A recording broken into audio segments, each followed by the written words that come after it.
need to show the criminal element that we're united, not that we're afraid. See, going in your house and being quiet, that's fear.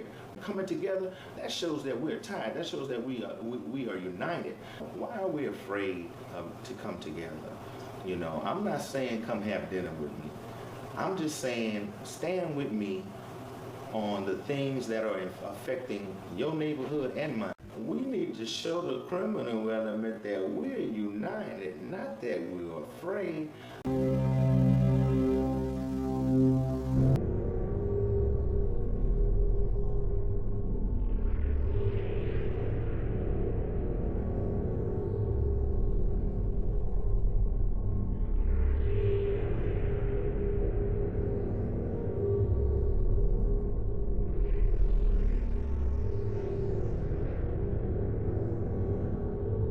Defendant in the attempted robbery and murder of Andrew Jenisek, who had just picked up barbecue for dinner. Yeah, a jury convicted Alicia Valdez last month of first-degree murder in the case. And new at 5:30, Fox 31's Kagan Harsha. On today's new developments, he joins us live from the Jefferson County Courthouse with more. Kagan.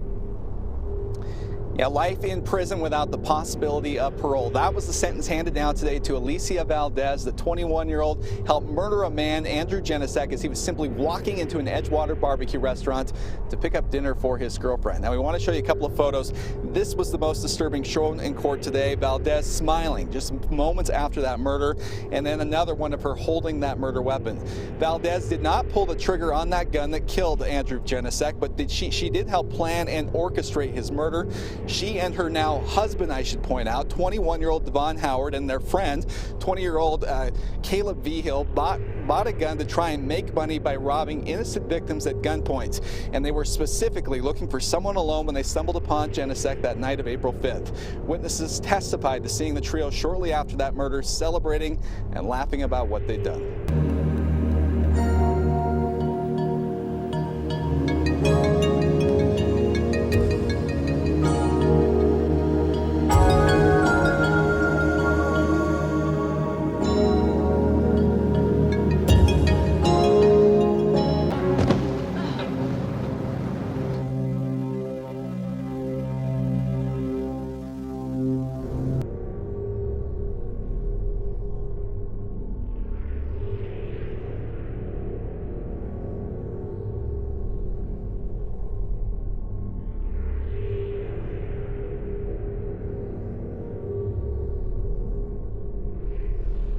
Bristol woman is sentenced for murdering her boyfriend's grandmother. 28-year-old Selena Martinez was sentenced to serve 35 years in prison for the 2017 murder of 62-year-old Udora Gustafson.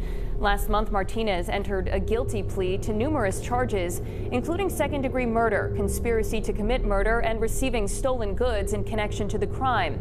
Investigators say she and Raymond Paiva killed Gustafson, then stole her money to buy drugs. Paiva pleaded guilty last September. He was sentenced to 40 years behind bars.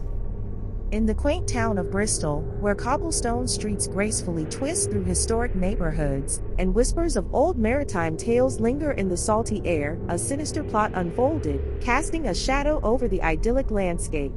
It was a story woven with threads of desperation, addiction, and betrayal, culminating in a tragedy that echoed through the hearts of its inhabitants. Udora Gustafson, a pillar of the community, found herself ensnared in a web of deceit spun by those she held closest. Her grandson's girlfriend, Selena Martinez, a deeply troubled woman and a soul burdened by addiction, saw in Gustafson's kindness an opportunity to fuel her insatiable cravings. Alongside her, her accomplice, the victim's grandson Raymond Paiva IV, Martinez, orchestrated a sinister scheme, driven by the relentless pursuit of a fleeting high. It was the afternoon, on February 10, 2017, the winter sun dipped low on the horizon, casting long shadows across the sleepy town. Martinez was with her boyfriend Raymond Paiva IV at his grandparents' home on Sawams Drive in Bristol. Evidence proved that Martinez had recently gotten high on heroin. Heroin is without a doubt one of the most addictive drugs on earth. Naturally, Martinez immediately wanted more of the potent substance. She needed money to buy additional heroin though, and what she would do to achieve this goal is pure evil. Udora Gustafson's last moments of life on this earth were nothing short of horrifying. It was 3:15 p.m. when Piva's grandfather left the home on his way to work, while Mrs. Gustafson was on the first floor of the house, on the couch in the living room. It wasn't long after the grandfather left when Selena Martinez attacked the grandmother in an effort to steal her car keys. Martinez, desperately craving another hit of heroin, held down Gustafson as she and her boyfriend attacked her with ruthless brutality. Using a pillow, they suffocated her to death, putting a trash bag over her head, with the bag's drawstring wrapped tightly around her neck. After their heartless atrocity, the shameful duo stole anything of value that they could use to purchase more drugs. They took Gustafson's checkbook, rings and other jewelry, as well as cash. This is when they fled the scene of the crime in the grandmother's car. Next, Martinez reportedly sold the items they stole at a pawn shop around 7 p.m. and then went and bought more heroin in the area. Providence police took Selena Martinez into custody. They had strong evidence against her. The trash bag used to suffocate Gustafson had Martinez's DNA on it, linking her to the horrific crime. Martinez and Piva descended upon Gustafson's home with deceptive hearts and evil intentions. The horror and depravity that transpired within those hallowed walls would shake the city of Bristol. The grandmother's muffled cries for help fell on deaf ears, as Martinez's continued to suffocate the life out of her body, desperation driving her to commit an unspeakable act of violence in pursuit of her next fix. But the aftermath of this nightmarish crime was not merely measured in stolen trinkets or shattered trust. It reverberated through the tightly knit community, leaving behind a gaping wound, the absence of a kind elderly woman who never hurt a soul. It's tragic that people close to her that she thought she could trust ended up taking her life. As Martinez stood before the judge, her fate hanging in the balance, the courtroom waited in anticipation. With a sentence of 35 years behind bars, Martinez's path to redemption was long and uncertain, her soul adrift in a sea of remorse and regret. 30-year-old Raymond Piva IV received a harsh verdict for killing his 66-year-old grandmother. He was sentenced to 60 years of incarceration at the ACI, with 40 to be served behind bars and 20 under probation. Udora Gustafson, known affectionately as Dora to those who knew her, held the distinction as one of the area's earliest female emergency medical technicians, EMTs.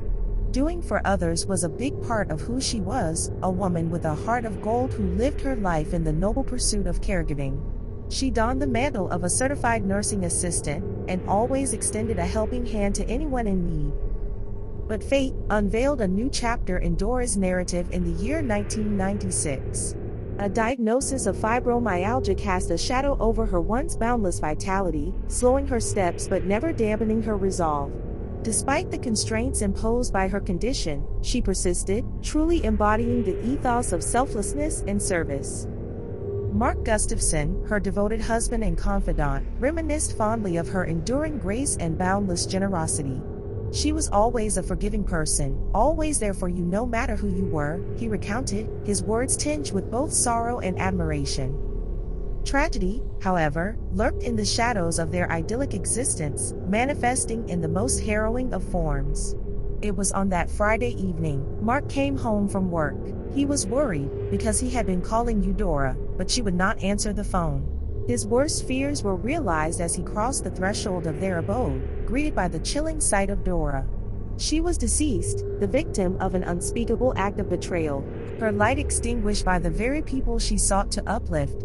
Her act of kindness, allowing her grandson Raymond Piva IV and his girlfriend Selena Martinez to live in her home, had backfired in the worst way possible. Her own flesh and blood stood accused of this heinous crime, a grandson she had welcomed into her home with open arms. Drug addiction and desperation had tainted his soul, leading him down a path of darkness from which there could be no return. Providence police, in their relentless pursuit of the dangerous couple, apprehended him after a tumultuous chase that left both him and his companion, Selena Martinez, wounded and ensnared in the web of their own making. Yet amidst the anguish and despair, echoes of Dora's indomitable spirit resounded, reverberating through the hearts of all who knew her. Jen Mancieri, a woman who worked with Gustafson at Bristol Rescue, paid homage to her legacy, a beacon of inspiration for generations to come. As she tenderly delivered Dora's dress uniform to Mark, a symbol of her enduring valor, she spoke of Dora's unparalleled tenacity and unwavering commitment to service.